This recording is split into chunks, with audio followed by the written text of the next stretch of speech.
Hello everyone. Now let's practice warm heart, supple body. A part of warm heart, supple body and meditation. Sweep arm to your side. Take a deep breath in. And stretch to the sky even more. And breathing out, relax. To the bottom, and breathing in, totally tense your arm, and breathing out, totally relax.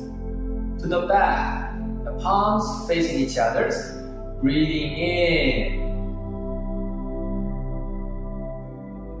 and breathing out, relax. To the front, breathing in, squeeze your chest, and breathing out, relax. Rest breathing. Take a deep breath in, and breathing out, return to the center. Repeat. Clasp your hands, and breathing in. Stretch the sky, and lean your body to the side to side. And breathing out, relax. Breathing in, hold your breath, tense your arm. And breathing out, relax. To the back, palms facing each other. Stretch the back, totally tense. And totally relax. To the front. Breathing in and squeeze your chest like a cat. And breathing out, relax. Rest breathing. Breathing in and breathing out. Now Taoist cranial massage. First, rub your palms.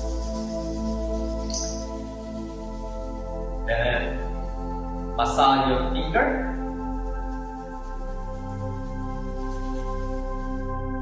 And then massage your face up and down. And stimulate your face.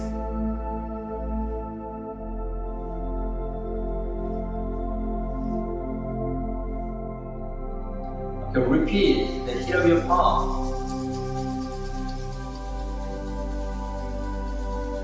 And then gently press your eyes. And then move to the outer corner of your eyes. Repeat. Press your eyes, warm energy penetrate to your eyes and slightly move to the side of your eyes. One more time, press your eyes, move the outer corner of your eyes. Massage your nose.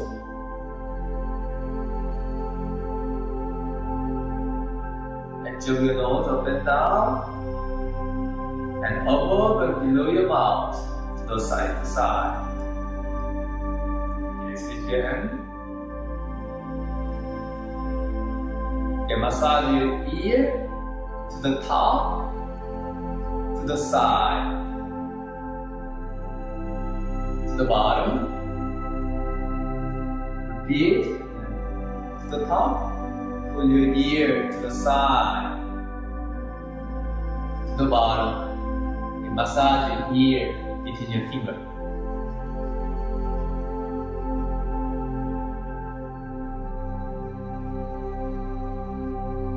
Okay, now gentle tapping.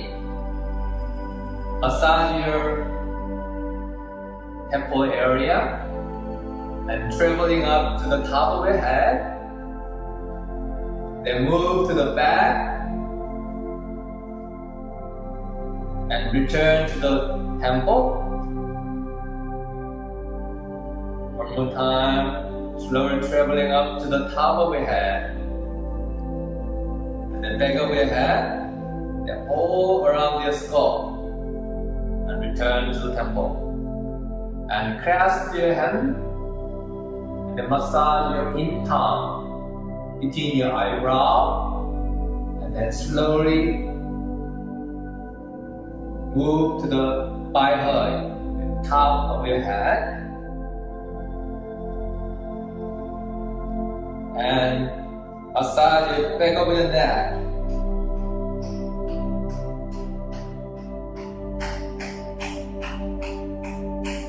Good. Now you comb your hair, waking up, and then stimulate your head. Okay, finally massage your neck. Just support the elbow, and then grab your neck.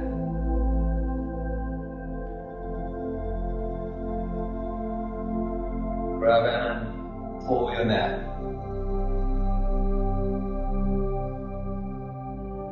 Okay, switch your hands, opposite side. Massage your neck.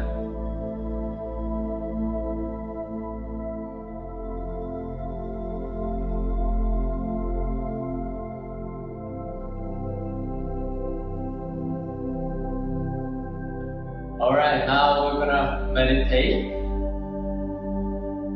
Straighten your low back and neck. Then close your eyes. And touch your tongue to the dental ridge. Relax your face and shoulders relaxed. Breathing in and breathing out slowly.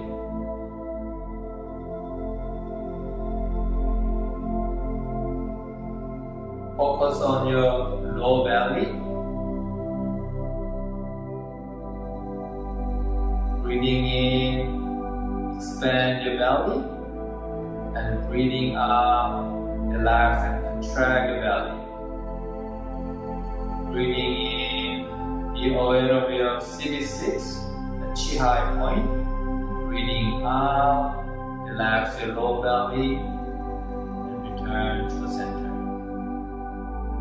Where your mind goes and chi goes. Breathing in, be aware of your low belly.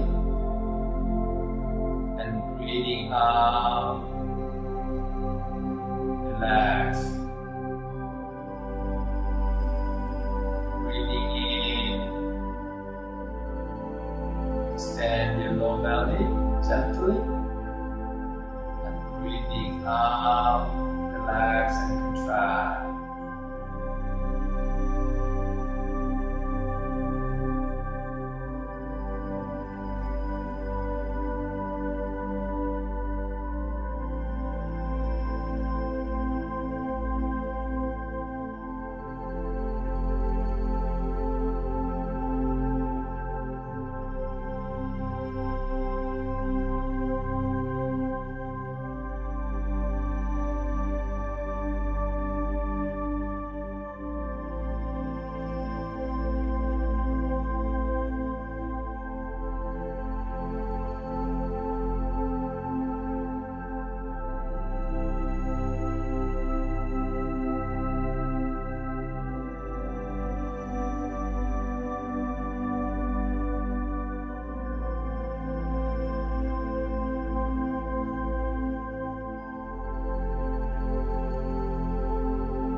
Now open your eyes and sweep arm to your side. Take a deep breathing in and breathing out. Slowly lower your hands. Breathing in and breathing out. And breathing in and breathing out. Repeat twice and breathing in. Feel aware of the back of your body and breathing out. Breathing in and breathing out. Breathing in and breathing out. Now, and finally, in the middle of your body, be aware of the middle of your body. Breathing in, cleansing your whole body from top of your head and bottom of your body. Breathing out. Keep breathing in and breathing out. Keep breathing in and breathing out. Thank you, everybody.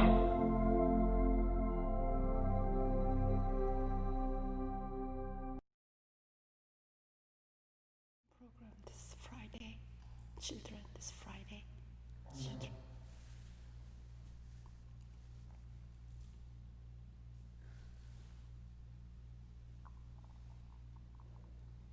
Good morning. How was your Qigong meditation with the reverend song? You can play this part again and practice with the reverend song, our Tai Chi Qigong master. Let's see who is here this morning. I see Pete Oshaw, Cynthia, Kathy, Kitty and Patrick from Florida, Manny, Lynn and Al. We have Ted, Nate, Nick, Filippo from Canada. Hi. We have Jennifer, Joe, Shirley, Holly, Kelly. We have Ginger, Amy, Steve, Daniel, Kevin, Bonnie, Kyung-suk, Elias, Jennifer Little from Kentucky. You made it. We have Laura, Jenny, Casper, and we have Salma. Lars is running the stream today, and also Nick is supporting us. And we have children. Any children there? And teenagers.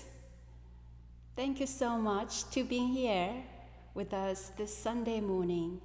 Today, let us have an October breathing. October air is very crisp. Whether you are inside or outside of your house, you can feel the crisp, fresh and pleasant and cool October air. So let's stay connected with this October air this morning. First, scan our body from head, neck, shoulders. See if you can release. With your good Qigong exercise with the reverend song, your body already feels more relaxed, centered. And you can feel, if you followed every part of his Qigong exercise, you can feel your Qi energies already kind of flowing very smoothly. Our tip of tongue rests on the roof of mouth.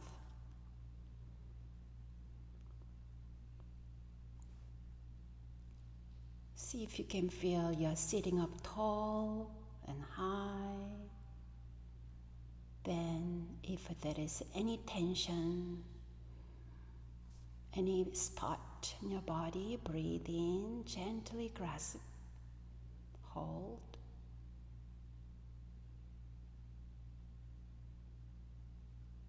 And release.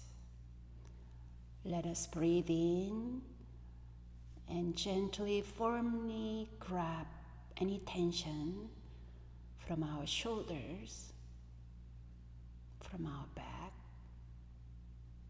and release to the October sky.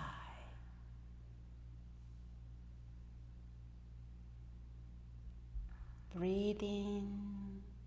If you can notice any thoughts, worries, or recurrent concerns, breathe in.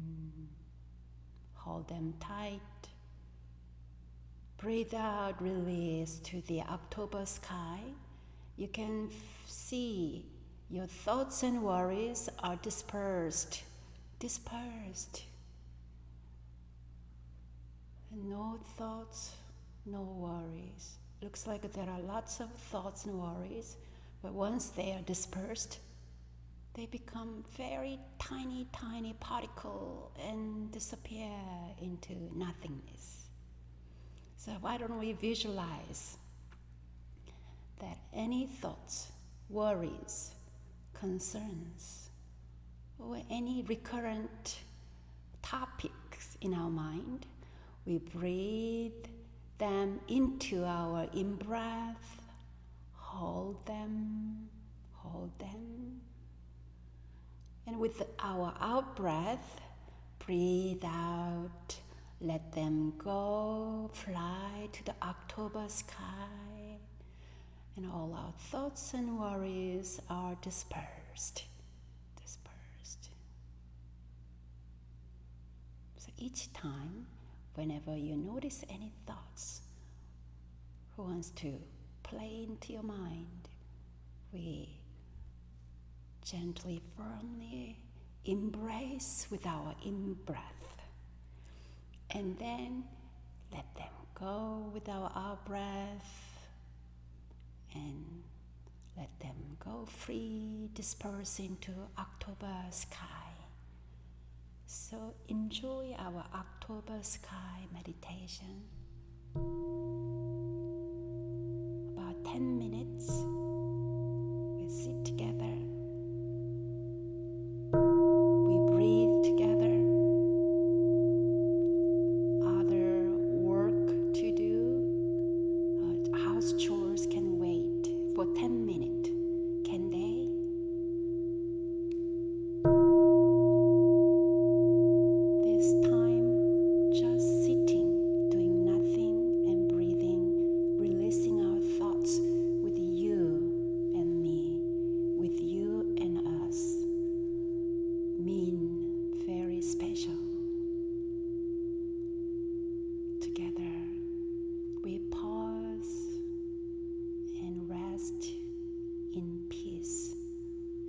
Simple meditation.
us have chanting meditation, Yangju, 7 times.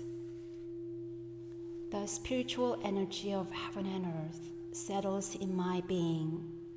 My spirit penetrates all things as my mind wills. Heaven, earth, and I become one. I am one with the way of heaven and earth. 영주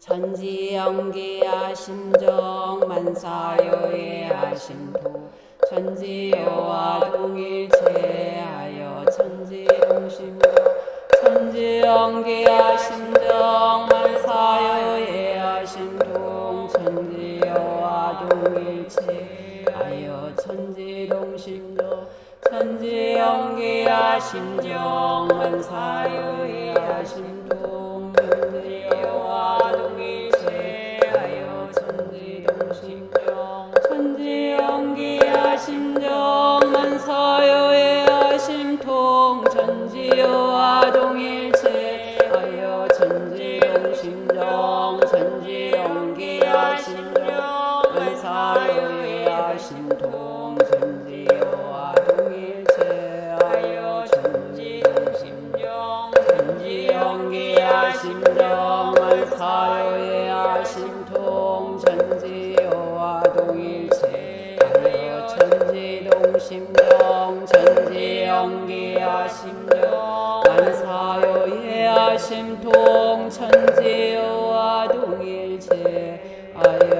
천지동심정.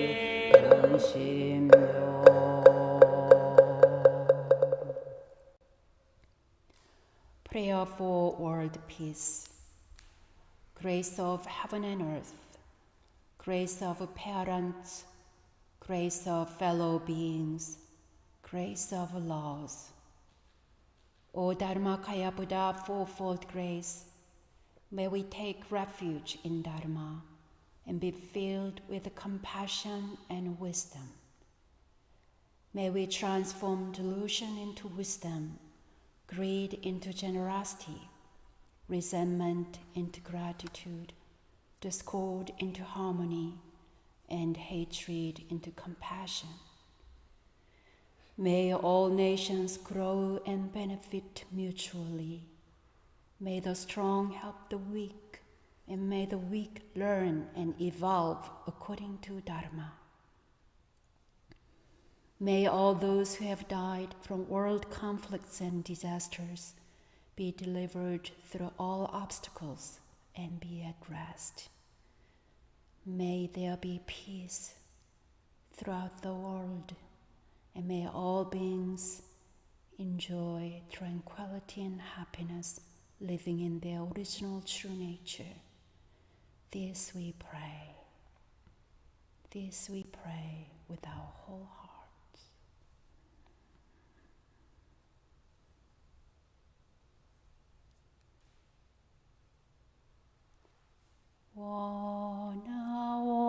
원하옵니다. 원하옵니다.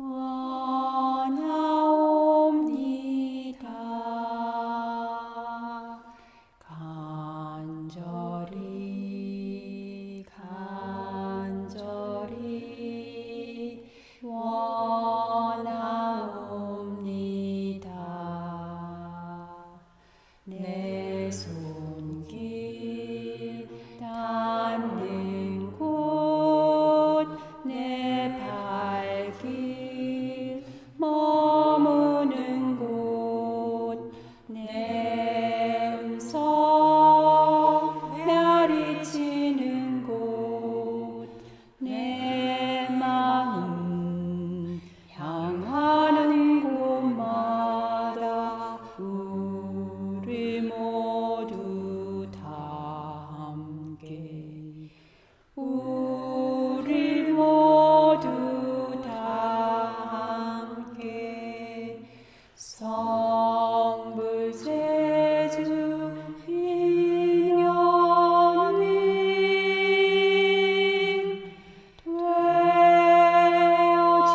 touch the world, where my feet walk on the earth, where my voice echoes through the hills, and in all realms where my heart and mind reach, that we all together,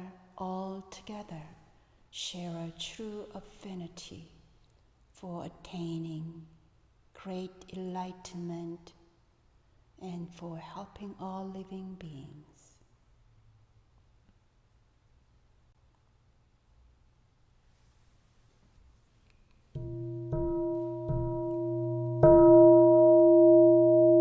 Please join us chanting 일원상 vow. And when you chant the sutra, you can imagine your focused chanting voice energy will travel every corner of your house, and they can create the energy of a blessing.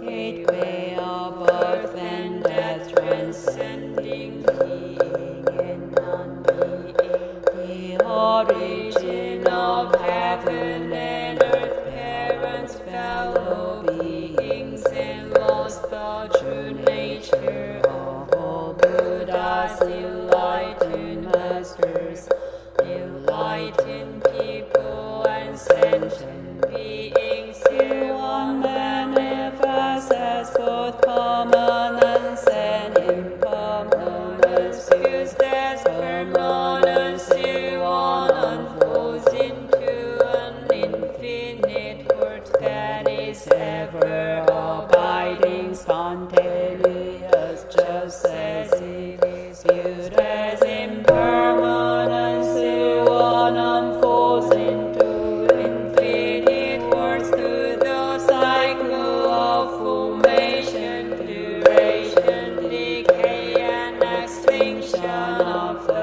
universe, and the birth, aging, illness, and death of all beings, according to how we use our minds and bodies in the four forms of birth, which transform through the six realms of existence, progressing or regressing with grace, arising from harm or harm from grace. Therefore we unawakened beings vow to practice wholeheartedly, modeling ourselves after one Sangha, Dharma, Kaya, Buddha, by cultivating our minds and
morning. My name is Ginger. I am not enlightened. I am not very wise either. But I do know what my original nature looks like. This knowledge is not from my intellect alone. This morning, I'd like to talk about what I know about my original nature and its relationship with truth in the universe. Last month, our temple held an online book club on thunderous silence, which is about Heart Sutra. In the book, Reverend Yu introduces 3 kinds of knowledge. They are borrowed knowledge, wisdom, and prajna, which means innate wisdom. Borrowed knowledge is what we learned through reading books and listening to lectures. This is an intellectual understanding. When borrowed knowledge is deepened by our direct experiences, it becomes wisdom. Prajna, innate wisdom, refers to inherent awareness or consciousness. Innate awareness is something that is always there. All 3, prajna, wisdom, and intellectual understanding, are essential elements for us to acquire on our journey to enlightenment. With the understanding of these 3 kinds of knowledge, let me share what I know about my original nature. First, my original nature is serene. I was about preschool age when I noticed pure silence for the first time. I intuitively knew that there was that quietness within me beyond the perception of my senses. Although I was not capable of investigating or deepening it any further at the time, the sense of stillness was clear. And I remember it was soothing. Now my understanding of this serenity has gotten a bit deeper, and I know the serenity I experienced is primal. Its presence does not move. It is always there whenever I reflect on it. In fact, it has never moved. True nature is inherently calm. This is different kind of silence from the one we may feel when we are immersed in a peaceful environment. But regardless of any external conditions, we will be peaceful when our mind is at peace. And our mind becomes peaceful when it is devoid of thoughts and their corresponding emotions. So, realizing the empty nature of self becomes the foundation for being serene. True self and emptiness may seem like 2 different subjects, but actually they are the same. Second, my original nature is bright. Brightness means awareness. It is awareness that makes us sense serenity. Serenity and awareness always appear together. They are like the 2 sides of one coin. The awareness is always there, and yet it appears most clearly when our mind is still. When I, as a child, was surrounded by stillness, I also noticed that this knowing was there. When you see the moon, do you also see the other side of it? Probably not. But we know that the moon is a sphere, and the invisible part of the moon, always exists when we look at it. Knowing true nature is like looking at the moon as a whole. Stillness and innate awareness are the two key elements of true nature. The awareness itself senses stillness, and the awareness also enables us to recognize everything around us through our six sense organs. This is certainly true for me as far as I understand my authentic self. So far, I've shared what I have noticed about my true being, my original nature. What does my true nature have to do with truth in the universe then? The relationship between the two is found in Master Sotaesan's Dharma words. One day, a student asked Master Sotaesan, "Why is it important to see our true nature when we proceed with our practice?" Master Sotaesan said, "It is like mastering the alphabet when you are learning a language. Once we learned the basic alphabet of our true nature, we will be able to correctly read truth in the universe. In other words, knowing about our true nature is like obtaining an eye to see truth. It is our tool for discovering truth in the universe." I found one interesting point about the truth within me and the grand truth of the universe. The universe and I equally share the same source, but when it comes to how we each approach the source, difference sets in. The little t truth in me is something that easily reveals itself. I do not need to put in a tremendous effort to find it. This is relatively easy. However, the grand T truth in the universe does not so easily reveal itself. Discovering it requires a great deal of effort, and finding truth is not the end of our journey. After discovering truth, I need to diligently cultivate its qualities and preserve them within me.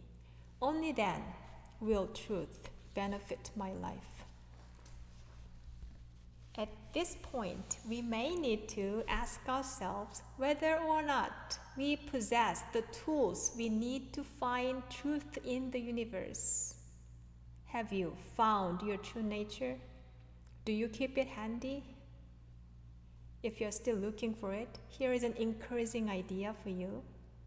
Master Chongsan said, "In the near future, even a 10-year-old child will be able to understand their true nature." 10 years old. Master Chongsan does not say when exactly the near future begins, but seeing true nature may not be so difficult. It is not secret, and no tricks are involved either. In the near future, knowing our authentic self will be perceived as common sense by most people. I mean, if a child can understand it, why can't we even now? Descartes said, I think, therefore I am." Thinking may be the representing feature of who we are. If so, when we say our true nature is inherently devoid of thoughts, what does this mean? Let's consider a Zen story between a teacher and his student. When a teacher saw his student diligently practicing sitting meditation, he asked, "For what reason are you doing sitting meditation?" The student said, "I want to empty my mind and become a Buddha." After listening to the student's answer, the teacher went outside and came back with a brick, and then started rubbing the brick. The student asked, "Why are you rubbing the brick?" The teacher said, I am making a mirror out of it. But how can you make a mirror out of the brick? The student asked again. The teacher exclaimed, if I cannot make a mirror with this action, how can you be a Buddha, just dealing with your thoughts? If I summarize this dialogue, it shortens like this. Will we become calm once we remove all our thoughts from our mind? Yes, we will. Is it possible to do so? No, it isn't. If we try to fight our ceaseless thoughts, we will never win. 100 defeats are predestined from 100 battles. If so, why bother? We don't want to go down that path. Fighting our thoughts is reckless, just like trying to make a mirror by rubbing a brick. Even so, some of you may still be rubbing a brick to make a mirror by fighting with your ego. No matter how your ego identifies you, do not pay attention to it. True nature will not be revealed as an outcome of our battle with our ego.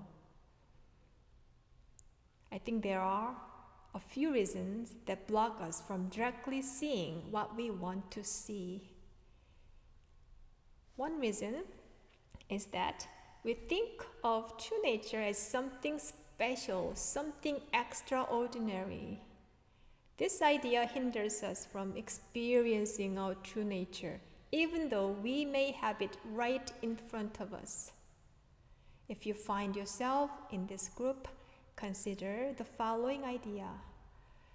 Our eyes cannot see themselves, but it does not mean we do not have them, or that they do not function properly. True nature is what enables us to be who we are right at this moment, through seeing, hearing, touching, tasting, feeling, and thinking. These basic functions of living beings are not merely conducted by their brain or heart. Behind all these, there is awareness, stillness. A stubbornly habituated thinking mind also contributes to hindrance. People who have stubbornly habituated thinking minds are the finger lovers. You know the popular Buddhist phrase, all dharmas are the fingers pointing to the moon. The fingers are here and they merely point to the moon, just as Dharma merely points to awakening to truth. Intellectual thinking is a means to understand truth. But once we are settled in the right direction, such thoughts need to be dropped. You might still think to yourself, how is it even possible? What is Ginger talking about? I am talking about the thing that you need to do right now. Not to think, drop it. And redirect your attention from your thinking to your sense of being. Wrestling with these hindrances are what I meant by the action of rubbing a brick to make a mirror. When it comes to seeing true nature, a picking and choosing attitude can be your biggest hindrance. But if you simply drop that very attitude, your true nature is right here. You certainly can listen to my talk with your presence of your true nature. And you know what? I'll stop myself here and now, and I'll come back with further exploration of how to use the tool of clear and calm when we discover truth in the universe.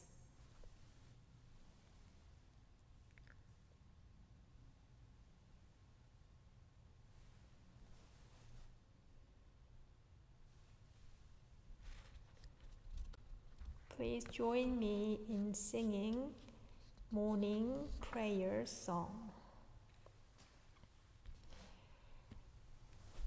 Dharmakaya Buddha, fourfold grace, I begin a new day in your presence. Today full of health and with peace of mind, may I walk along the path of the Buddha. Dharmakaya Buddha, fourfold grace, I begin a new day with your grace. Today gratefully and with gentle words, may I live in harmony with all those I meet. Dharmakaya Buddha, fourfold grace, I begin a new day with compassion. Today making the world a more loving place. May I do all that I can for one world.